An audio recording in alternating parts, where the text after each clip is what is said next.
everyone, my name is Shubhda and today we all are going to learn verbs. Verbs म्हणजे काय?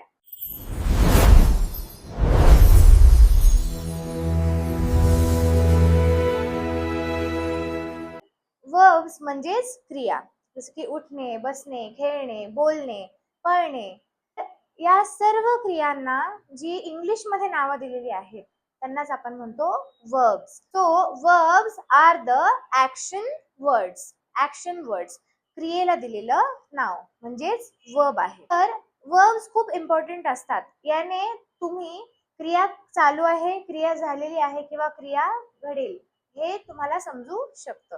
तर वर्ब्सचे काही forms आहेत ते आपण आता पाहणार आहोत. V1, V2, V3 and VING. Okay, सगळ्यात आधी आपण पाहूयात V1 फॉर्म म्हणजेच मेन फॉर्म. ठीक आहे, जसं की to walk, to talk, to dance, to read, write, sing and go. हे काही आपण एक्झाम्पल्स घेतलेले आहेत. हे वर्ब्स त्यांच्या मेन फॉर्म मध्ये आहेत. म्हणजेच टू वॉक मीन्स चालणे, टू टॉक मीन्स बोलणे, टू डान्स म्हणजेच डान्स करणे, टू रीड म्हणजेच वाचणे, टू राईट मीन्स लिहिणे, टू सिंग मीन्स गाणे आणि टू गो मीन्स जाणे.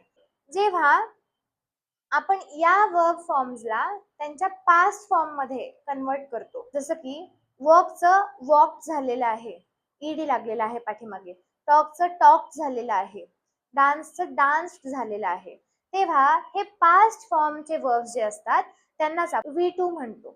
अंडरस्टूड? V1 म्हणजेच main form of the verb आणि V2 हे काय असतात, त्याच वर्ब्सचे पास्ट फॉर्म असतात. आता प्रत्येक वर्बला मागे ईडी लागेलच असं नाही. ज्या वर्ब्सला मागे ईडी लागला त्या वर्ब्सचा पास्ट वर्ड होतो, त्याचा पास्ट फॉर्म होऊन जातो, V2 होतो. त्या वर्ब्सला आपण रेग्युलर वर्ब्स म्हणतो. ओके, वॉक, टॉक, डान्स हे रेग्युलर वर्ब्स आहेत. यांच्या मागे ईडी लागला की त्याचा V2 बनून जातो. पण आता इथे जर आपण पाहिलं टू रीड, रीडचं काय होतं, रेड होतं. स्पेलिंग सेम राहतं पण प्रोनाउन्सिएशन चेंज होतं. आय रीड अ बुक म्हणजे मी एक पुस्तक वाचते आणि आय रेड द बुक म्हणजे मी पुस्तक वाचलं. क्रिया झालेली आहे, क्रिया पास्ट मध्ये घडून गेलेली आहे. सेम वे टू राईट, राईटचं होतं रोट, राईटचं रायटेड होत नाही, राईटचं रोट होतं. सिंगचं होतं सॅंग, गोचं होतं went. I go to the market, मी मार्केटला जाते. I went to the market, मी मार्केटला गेले. क्रिया पूर्णपणे झालेली आहे.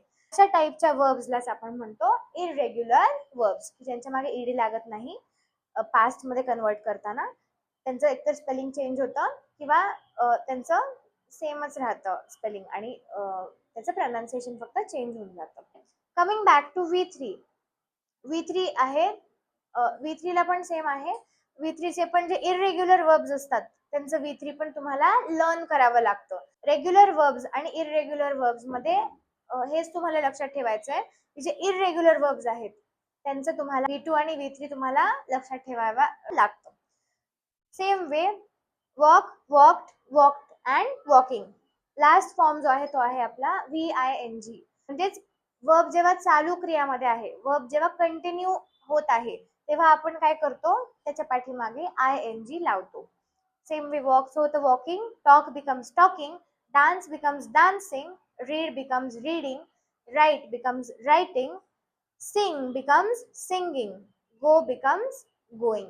ते सांगते की क्रिया चालू आहे. ओके, सो वर्ब्स हे खूप इम्पॉर्टंट असतात तुम्हाला टेन्सेस साठी. टेन्सेस म्हणजेच काळ, जेव्हा तुम्हाला काळ शिकायचे असतात. Simple tense, continuous tense, perfect tense, perfect continuous tense, त्यासाठी तुम्हाला वर्ब्स माहित असणं खूप खूप गरजेचं आहे.